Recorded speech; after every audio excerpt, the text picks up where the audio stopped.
உன்னை தெய்வம் என்பதா, குருநாதன் என்பதா, என்னை பார்த்து பார்த்து வளர்ப்பதனால் அன்னை என்பதா,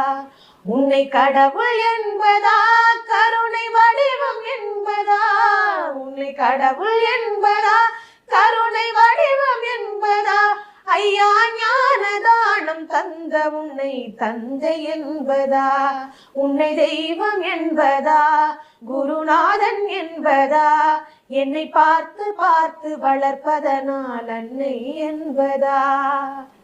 சேரும் செல்வம் எல்லாம் உன் அருளன்றோ, பாடும் பாடல் எல்லாம் உன் தயவன்றோ, சேரும் செல்வம் எல்லாம் உன் அருளன்றோ,